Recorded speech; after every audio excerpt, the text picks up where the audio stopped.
नमस्कार दोस्तों, स्वागत है आपका अपने चैनल द एग्ज़ाम कुमार पर। तो आज की इस वीडियो में हम हिस्ट्री का फोर्थ टॉपिक जैन धर्म के बारे में पढ़ेंगे। इससे पहले मैंने हड़प्पा सभ्यता, वैदिक सभ्यता और बौद्ध धर्म को कवर कर दिया है। अगर आपने वो वीडियो नहीं देखी तो हिस्ट्री के प्लेलिस्ट में जाकर ज़रूर देख लीजिए।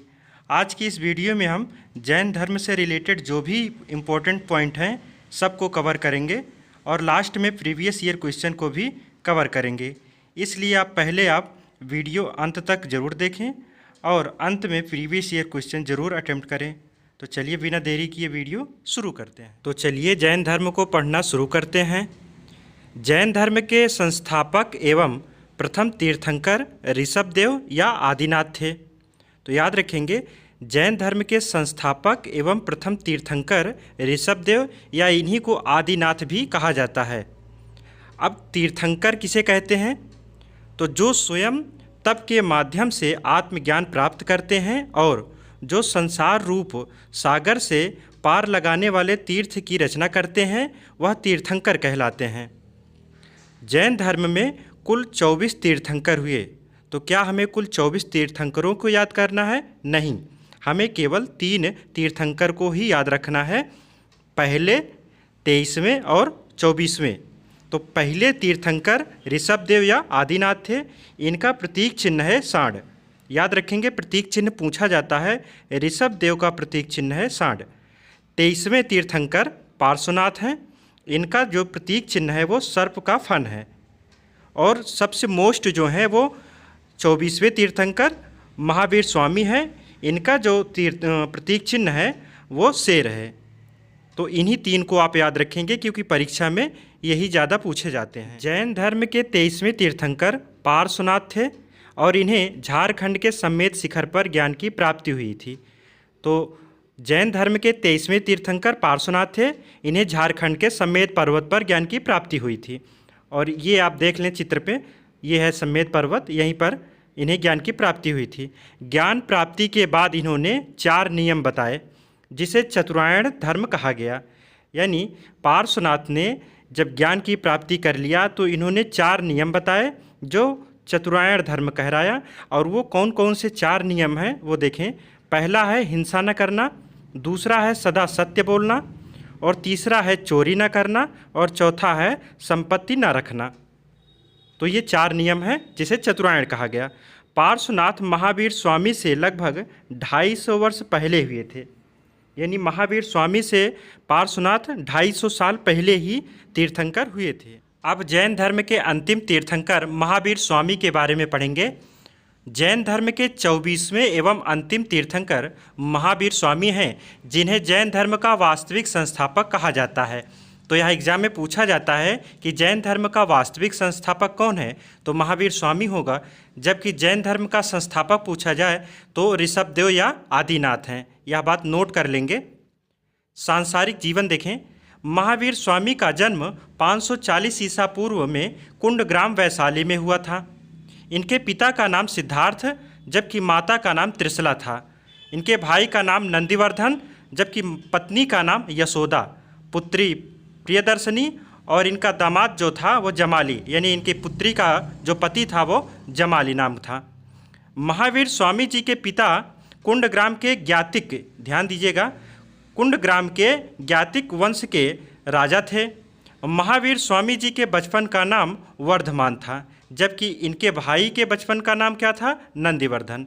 तो याद रखेंगे, महावीर स्वामी के बचपन का नाम वर्धमान था, यह पूछा जाता है। आध्यात्मिक जीवन। महावीर स्वामी ने 30 वर्ष की उम्र में माता पिता की मृत्यु के पश्चात अपने बड़े भाई नंदिवर्धन से अनुमति लेकर संन्यास जीवन को स्वीकारा था। यानी महावीर स्वामी ने 30 वर्ष की उम्र में अपने बड़े भाई नंदिवर्धन से अनुमति लेकर गृह त्याग किया था। 12 वर्षों की कठिन तपस्या के पश्चात महावीर स्वामी जी को ऋजुपालिका नदी याद रखेंगे, ऋजुपालिका नदी के तट पर साल वृक्ष के नीचे, या वृक्ष भी याद रखेंगे, पूछा जाता है, साल वृक्ष के नीचे तपस्या करते हुए ज्ञान की प्राप्ति हुई। और ज्ञान प्राप्ति को ही केवल्य कहा गया है। यानी जैन धर्म में ज्ञान प्राप्ति को क्या कहा गया है? केवल्य कहा गया है। और जब ज्ञान की प्राप्ति हो गई तो महावीर स्वामी अरहत यानी पूज्य, निर्ग्रंथ यानी बंधनहीन और जिन यानी विजेता कहलाए। महावीर स्वामी जी ने अपने उपदेश प्राकृत भाषा में दिए। तो महावीर स्वामी जी ने जो भाषा का उपयोग किया है वह प्राकृत भाषा का प्रयोग किया।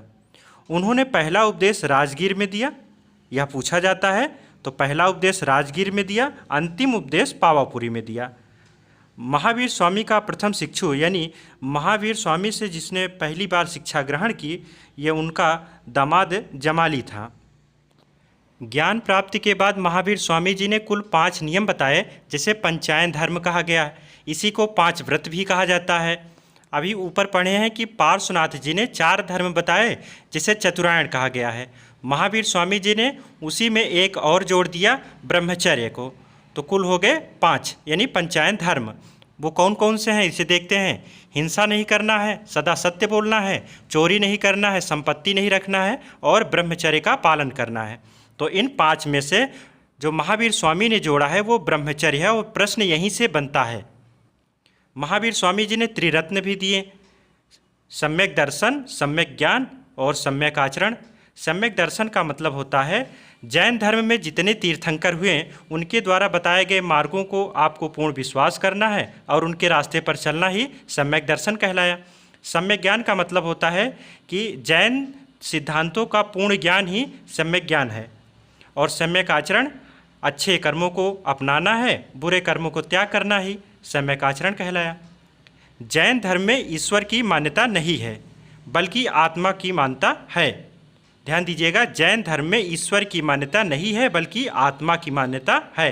यानी जैन धर्म ईश्वर को नहीं मानता है बल्कि आत्मा को मानता है। इसलिए महावीर स्वामी जी ने मूर्ति पूजा और कर्मकांड का विरोध किया है। यहाँ से प्रश्न जरूर बनता है, तो इसे नोट जरूर कर लें। महावीर स्वामी जी ने पुनर्जन्म को माना है और पुनर्जन्म का सबसे बड़ा कारण जो आत्मा को बताया है। याद रखेंगे, पुनर्जन्म का सबसे बड़ा कारण क्या बताया है? आत्मा को बताया है। 72 वर्ष की आयु में महावीर स्वामी जी की मृत्यु यानी निर्वाण 468 ईसा पूर्व में बिहार राज्य के पावापुरी में हो गई। तो 72 वर्ष की आयु में महावीर स्वामी की मृत्यु हुई बिहार राज्य के पावापुरी में। यहाँ से एक चीज़ याद रखेंगे कि महावीर स्वामी जी ने अपना जो अंतिम उपदेश दिया वो भी पावापुरी में ही दिया था, इसे याद रखें। महावीर स्वामी जी के निर्माण के बाद इनके 2 प्रमुख अनुयायी हुए, स्थूलभद्र और भद्रबाहु। तो जो स्थूलभद्र से शिक्षा ग्रहण किए वे श्वेतांबर कहलाए और जो भद्रबाहु से शिक्षा ग्रहण किए वे दिगंबर कहलाए। श्वेतांबर के लोग श्वेत वस्त्र धारण करते थे इसलिए श्वेतांबर कहलाए और नग्न रहने वाले लोग दिगंबर कहलाए। तो अभी आप इतना ही देख लीजिए, आगे इनके हम अंतर को देखेंगे।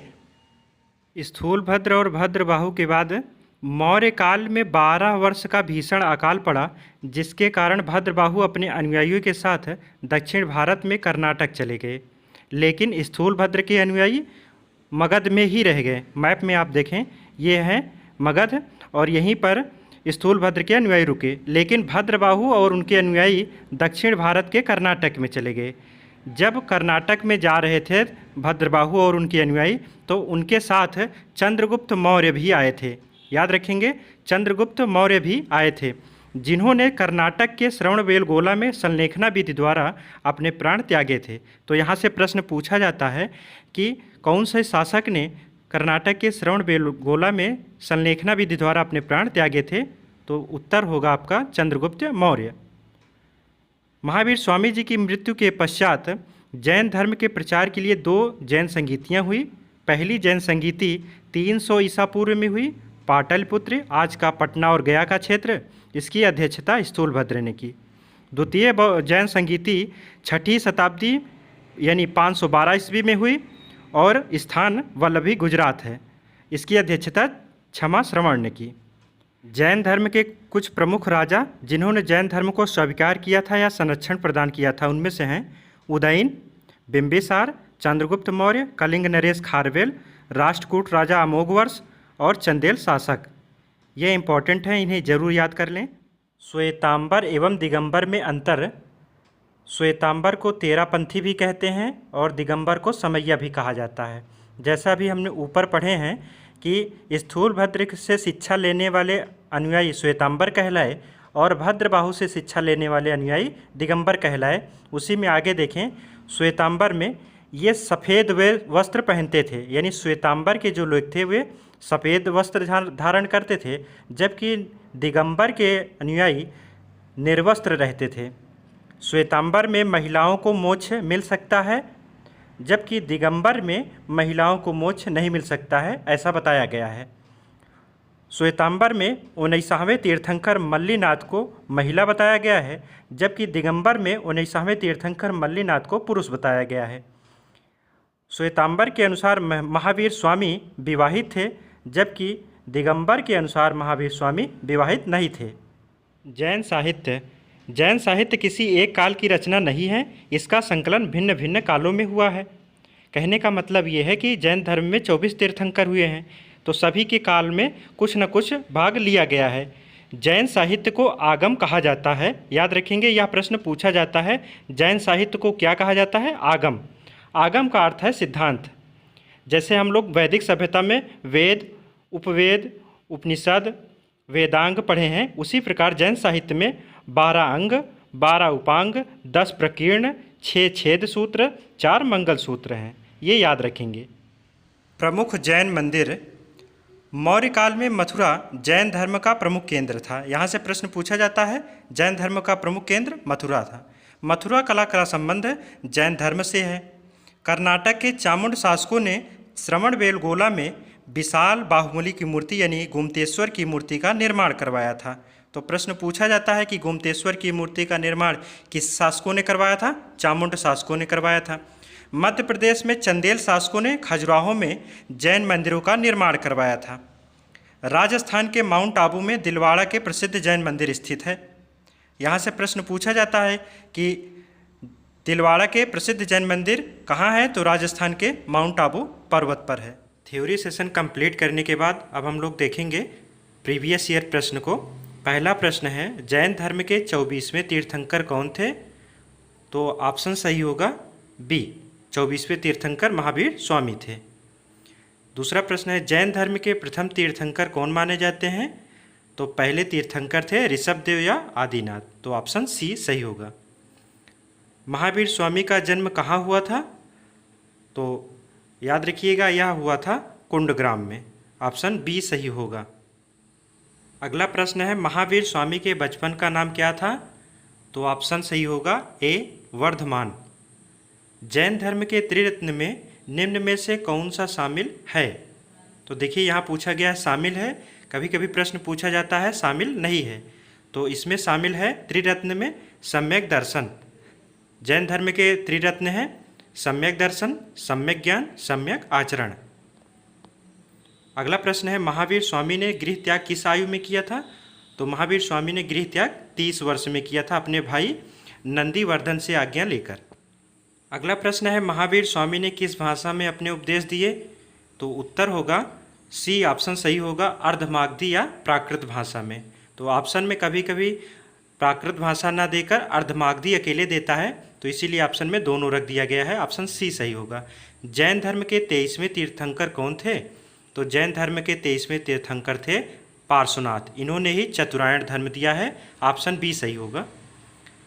अगला प्रश्न है, महावीर स्वामी को निर्वाण यानी मृत्यु कहाँ प्राप्त हुआ? तो ऑप्शन है कुंडग्राम, सारनाथ, पावपुरी और बोधगया। तो इस प्रश्न का उत्तर आप कमेंट बॉक्स में ज़रूर दें। आज की यह वीडियो यहीं समाप्त होती है। आशा करते हैं आपको वीडियो अच्छा लगा होगा। वीडियो अच्छा लगा हो तो लाइक, शेयर, कमेंट ज़रूर करें। और अगर आप चैनल पर नए हैं तो चैनल को सब्सक्राइब कर बेल आइकन को दबा लें, जिससे आने वाली वीडियो का नोटिफिकेशन आप तक पहुंचता रहे।